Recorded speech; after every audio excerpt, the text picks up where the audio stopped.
Welcome to the 85th episode of Dialogika, a podcast between two friends about the latest in society, politics, and feminism in Indonesia and the world. I'm Stephanie Tangkivitsan. And I'm Sweedian Lee.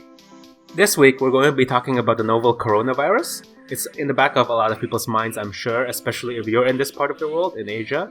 And we just want to talk a little bit about it, summarize what's the situation right now, but also take a step back and see the situation from a more global socio-economic perspective and talk about how the coronavirus is impacting potential cases of xenophobia, of racism, and fostering dangerous sentiments between not only various nationalities and various populations, but also within local populations as well. Note that we are not medical professionals, but we did research into this and are going to be citing more authoritative sources. We're going to say according to the WHO a lot. Yeah.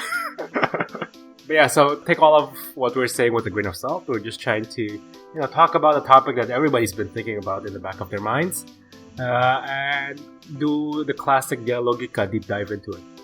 So here's to it.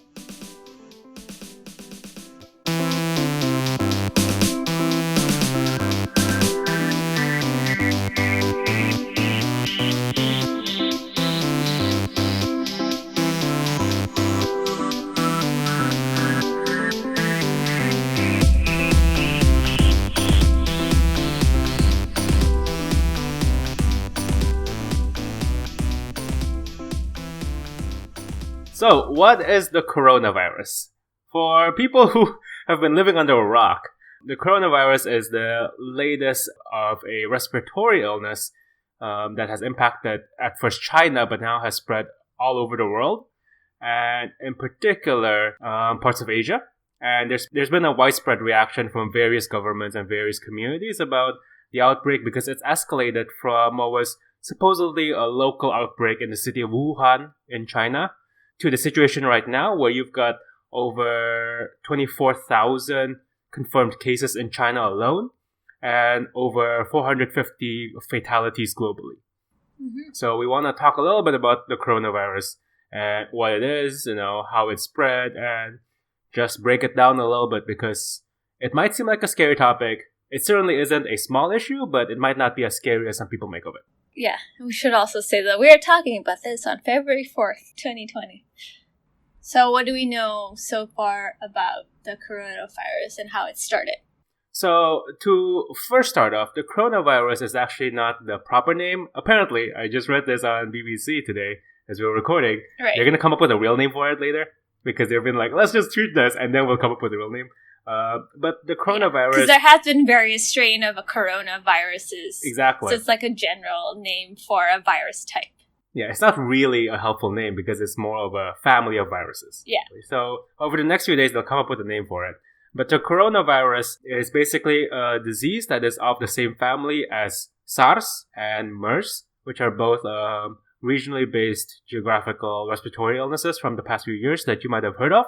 I remember when we were both in Indonesia, like SARS was a huge thing that happened in China as well. And this is something similar to it. It basically attacks your respiratory system. So it induces fever, there's breathing difficulties, coughs, and things like that. Pneumonia. Mm-hmm. It can escalate into pneumonia and then organ failure and even death. Mm-hmm. So what it does is honestly a lot like what most common colds and flus do, which is attack you when you're already weak. And then it's up to your immune system to fend it off because it's a virus. So antibiotics are no use. Right. So just a primer back to biology class. Like a virus is something that your antibodies need to fight off and you can't really do much about it. Whereas bacterial illnesses, you can take antibiotics specific to that bacteria, which will hopefully kill the bacteria related to that. That's why, when you're having the flu, you're supposed to stay hydrated, You're supposed to rest and all of that stuff. You can't really, you're not advised to take antibiotics or any kind of other medication. My mom was super stalwart about, not giving me any unnecessary medicine. Because they don't work. So, most of the people who have died from the coronavirus are the elderly, essentially. It's not otherwise healthy. And Yeah, for the most part, it's been people who have pre-existing conditions, right? Yeah. Who are already in a hospital for issues and stuff like that. Mm-hmm. This is why, when we're talking about the coronavirus, it's a virus. This is why you'll see in a lot of the reports, especially when they're talking about quarantining people, they're saying like quarantine them for 14 days or 2 weeks. That's the usual lifespan of a virus. That's why it's like there's not much you can do to fend off a virus.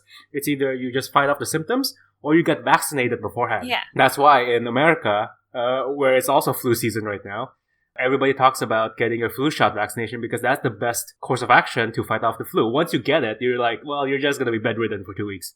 And I mean, the whole purpose of the flu shot is so even if you're young and able-bodied, like, you're not, even if you get it, you're not going to transmit it to other people. It's part of the whole herd immunity thing. Mm-hmm. So I think that's really important to get your flu shots if you're in the US. It's always generally free.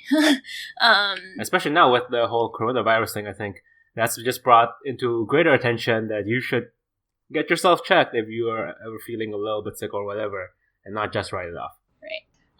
But like one more thing, the whole 14-day thing, I think is crucial in this case because with the coronavirus, it is transmittable even if you're not showing symptoms. Whereas in the SARS outbreak, you can only infect other people if you're already showing symptoms. And that's kind of like what makes this coronavirus slightly more alarming because you can seem healthy, but you might be actually carrying it and it might affect people you come in contact with like more disastrously. Yeah. And I think, this is one of the things that most distinguishes the coronavirus and SARS. SARS was, when you get hit with SARS and you get the symptoms, it was very apparent. Mm-hmm. I remember like a lot of people were having difficulty breathing. I think there were people like coughing up blood. It was a very quote unquote dramatic event with SARS. Here, because the coronavirus itself is overall, the symptoms are just like a common cold. It's not that obvious. And so, like you said, people can be transmitting from human to human, which has already been evident very easily, and they don't realize it. And in fact, a lot of the reports are saying there might be more cases of people with coronavirus, but they're just healthier, so they don't suffer from the symptoms. Like it might not be, like, even though the confirmed cases are a lot more than SARS, the fatality rate is a lot lower than SARS. Mm-hmm. So I think it's a case of like really seeing the situation as where it is. Yeah, because SARS had a 9 to 10% fatality rate, which is pretty high. Mm-hmm. And it still really varies for the coronavirus, but estimates, according to the WHO, is between 1 to 3%. Mm-hmm. And for reference, the common cold is like 0.1%. Yeah.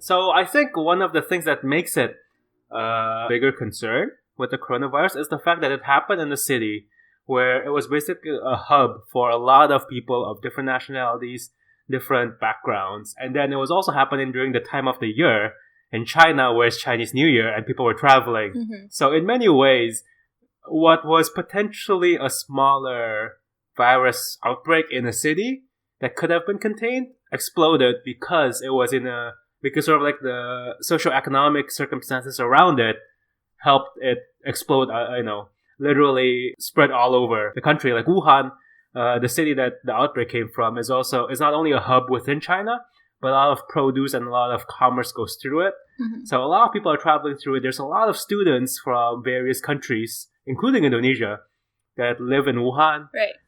So it's just I feel like it's a little bit of one of those perfect storms where everything just started to escalate in a manner that just nobody had expected. Because it's only, the first quote-unquote case of pneumonia that might be because of this happened on December 31st. And China did not even verify that this is a new virus until early January. And we're like early February. It's only been a month. Yeah, absolutely. And I think part of the whole reaction has also been partly because of China's own reaction towards the outbreak, which is like shutting down cities and then prohibiting travel and all of this kind of component, which is, I understand it's a good idea to take preventative measures to avoid a pandemic. But that certainly raised eyebrows, and then consequently all of these various reactions from different countries make it, like most of the doctors that I've talked to in the US or like friends of mine don't really think it's a huge deal. Like it's just like for them it's like, oh, it's a particularly bad flu because there are different strains of flu which are more fatal than others in general. I think that's like a completely different sentiment than what's in the US, because when I told my parents I'm going back to Indonesia in February, like they're like, oh, like you have to wear masks on the flight, like they're very concerned about the whole situation. And like, the whole thing, like side topic, public service announcement, all of those masks that people are wearing, like the cloth mask, they're not very effective, are they? No, they're not effective at all. If you want, you need to get a certified N95 mask, which is what medical professionals use to prevent transmission of airborne diseases, because it's like an airborne disease. That just traps the air in your mouth area. It's not really, it's not great. If you think that's the only thing that's going to protect you, then you should get a better mask. Not the kind of mask that you just wear every day in Indonesia because you don't want to smell the pollution. Prevent smog. Yeah. I mean, it's just practicing general good hygiene, right? Yeah. Washing your hands, like staying healthy, being well rested. And when you cough or you sneeze, you don't direct it at other people. You try to contain it. And if you're feeling sick in general, don't go out and don't like overexert yourself, right? Yeah. I do think it's interesting to hear about your reactions in America as opposed to mine here in Indonesia. I do think, in many ways, because my sister is a doctor in America, and she's also says like this is, there's not much you can do right now anyways. Like, people are developing vaccines and everything, but it is a flu. It's a type of flu, type of like respiratory illness. You gotta just like equip yourself as much as you can, and then if you get it, you ride through it. You treat the symptoms. But I think for people here, because in general, hygienic practices and hygienic standards are already low and compromised, that people here are easily paranoid, right? Like they've seen what SARS can do. They've seen the swine flu when it happened as well, and it's just who knows what happens when you're interacting with people here, and there's just all kinds of germs going around. And so I think there's a certain sense of paranoia, and I think that has extended to the governments as well, especially in the Southeast Asian region, where there's been a lot of evacuations, a lot of quarantining, a lot of travel bans. I can sympathize in a way, because would you rather be excessive and make sure nothing happens, or would you rather be lax and then when something happens, then you react? I don't know. I guess like what's the there's also like the worries of overreacting. I feel like a lot of this overreaction has led to kind of like anti-Chinese racism and discrimination. Oh, for sure, towards like people of Chinese descent, like throughout, even in the US and like in Europe, where regular Asian people are like, oh, like being pointed at and like, oh, you're carrying the coronavirus. It's like, I think that kind of overreaction breeds this kind of activity, which isn't great. And like, like the US isn't freaked out about it, but like actually the Bay Area has the highest concentration, where I'm at, has the highest concentration of reported like coronaviruses in the US. You're also like the first port of call for Asia. If you're in the US, you like arrive in San Francisco. Yeah, like lots of flights have been canceled in the Bay Area. And Chinese people coming into the US will be screened and like detained for 2 weeks before being able to, do what they're supposed to do, which is kind of like a lot. And like kind of like... Well, I think the screening is important, Yeah. You want to have some sort of border control over the people who are coming in. Yeah. And I think, the screening and the quarantining of those that have tested positive or have potential symptoms, signs of symptoms, is I think good and essential. I do think some of the travel bans are like you're just gonna ban, wholeheartedly, like the Trump administration, right? Yeah. Is banning wholeheartedly people who are coming from China to enter the country. The UK is the first country to advise its citizens to leave China, which has obviously angered a lot of people. They're just like, well, easy for you to say, we can just pick up and leave. And it's also like that kind of fuels like you said, the paranoia, right? Uh-huh. And I kind of like, I want to be really skeptical though. And like I was talking about this to my friend earlier, like, okay, let's say the coronavirus originated in France or Germany. This would not be the US or Britain's reaction. Yeah. Like I feel like it also plays into a perception problem that, they consider China to be like unsanitary or whatever. And it's a lot easier, politically advantageous to like be like, oh, we're going to ban Chinese people, Yeah. And I feel like there's a certain lack of empathy there to like take this course of action that I don't think would have been taken if it was another Anglo-Saxon country, essentially.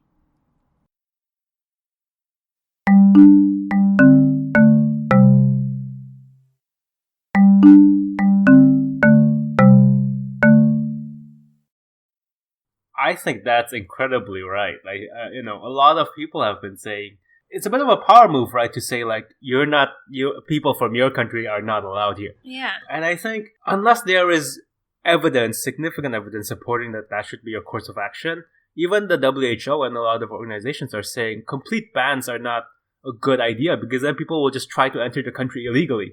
And if they have coronavirus, then you'll like... And probably in a way that's like more exhausting and in a way that leads to like more dangerous situations. Exactly. Like if you can just have a proper system of health screening, and accountability of who are the people coming in and what are their symptoms like, then I think that's a much more rational and, hopefully unbiased political perspective on it. But we know that's not what a lot of these governments are thinking about. They're always thinking about, how to protect themselves first and then protect their citizens. Yeah. That's not the way to address what is like a species issues, right? This is supposed to be something that's impacting the whole global population, and it's not just like, oh, let's protect our citizens first. Yeah. I get it. I get that your first priority is, as a government, is to protect your citizens, but can you do it in a way that does not become a us against them situation? Because that does not help solve the problem. Yeah. We're not saying this just because we are personally also of Chinese descent. I mean, I don't think that's even a consideration in my mind. Yeah. Unless people are thinking it like that. I think we just need to be more level-headed about the situation.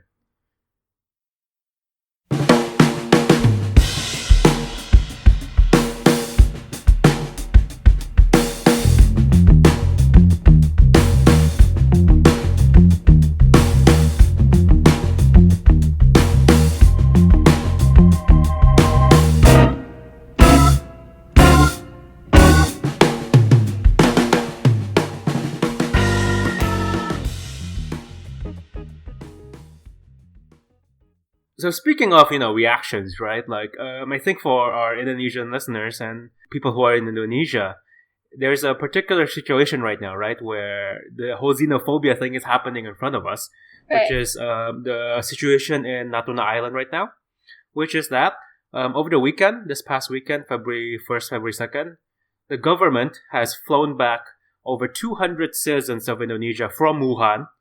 They've been evacuated. And they are currently going to be quarantined in an airbase, a military airbase that's located in Natuna Island. The problem is the residents of Natuna Island were not really consulted, and now they're demonstrating against the government because they're like, why did you bring these people here?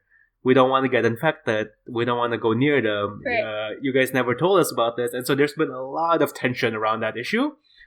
In particular, tensions of xenophobia, because they're scared. The government is saying these are our people. We were brothers and sisters under the Indonesian flag, but the local people are like, we don't want to get infected and die. Right. And there's also like, the people who are being brought there and being quarantined, they themselves are like, are we ever going to be reconciled into society? Because people are going to think, oh, we came from Wuhan, we're the virus carriers, even though we're fine. There's been a lot of flashpoints around this issue of like, how do you bring back those that have been evacuated and reintegrate them and like protect them as well, but also protect the local people. And Indonesia is not the only country facing this issue. A lot of countries that are trying to quarantine but are facing resistance from their local residents have been trying to deal with this issue. Like, how do you do it in a way that respects everyone's concerns and fears, but also not fosters xenophobia? Yeah. I mean, I understand the reaction of like the government, like, hey, these are our people, like, relax, like, as long as they are being treated with the proper precautions. I don't understand why this is such a big deal. Typical of the government, though, they're always like, I guess we should have socialized this, belum disosialisasi. We should have socialized this better to the local residents. And I'm like, yeah, no shit. That is true. Yeah. I think that's, to empathize with the local community. I think for a lot of them, there is not enough information, right? They don't know, like, oh, sometimes the first thing they've heard is like, oh, the plane has landed and now they're here. Right. And like, yeah, there's no... that's not cool. And I think for the government itself, they're probably also like, we don't want to spread too much information because that might just make people paranoid. But then no information also makes people paranoid. Yeah. So they're in a bit of a catch-22. I think what a lot of people don't know is that the people quarantined in Natuna are quarantined in a military air base that is designed for like a huge capacity. It's not actually like in the cities with the community. It's close to the residential areas. That is true. But it's in a facility that's designed for this. So I think a lot of it is trying to sympathize with the various parties involved in this, but also make sure the right kind of information is given out. Yeah. And I think one of the things I do want to highlight as well is that you should also think about the people being quarantined. Mm-hmm. A lot of the Indonesian citizens from Wuhan are students who are studying there, and they're young kids. Like, they're all worried about themselves as well, and like, is there a future for me? Can I even go back to Wuhan to finish my studies? If not, then like, would I be stigmatized because of this whole issue? Yeah. That I might not even be, I might not be infected by the coronavirus, but will I be stigmatized because I came from Wuhan?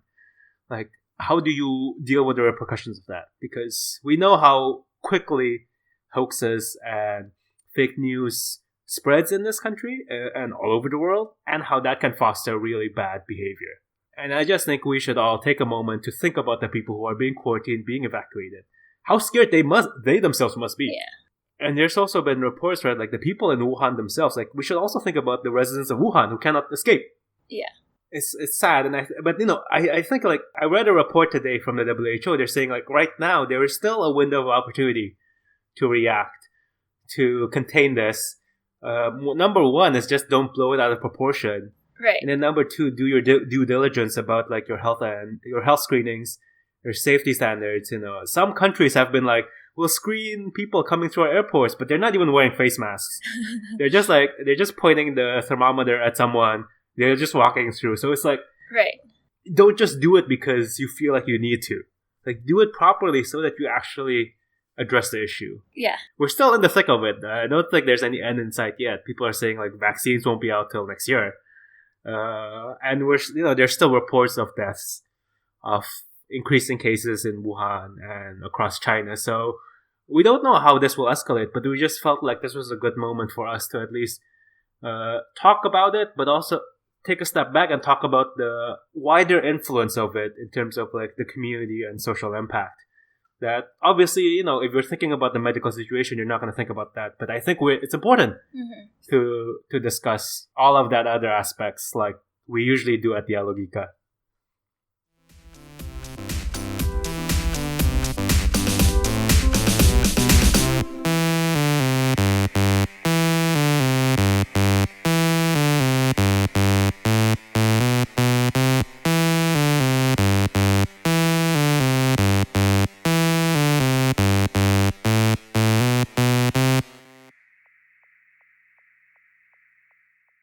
Thank you so much for listening to this episode. You can find more information and resources of whatever we talked about on our website, dialogika.id. Music credits to John Dealey, Lee Roosevelt, and of course, Broke for Free. If you like what you hear and want to support us, please review our podcast on the Apple Podcast app or whatever app you use to listen to your podcast.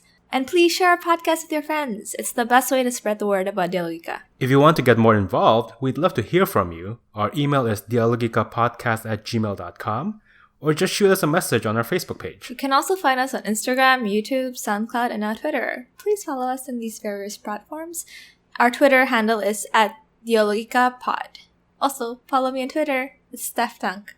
That's STEPHTANGK. Thank you again, and see you guys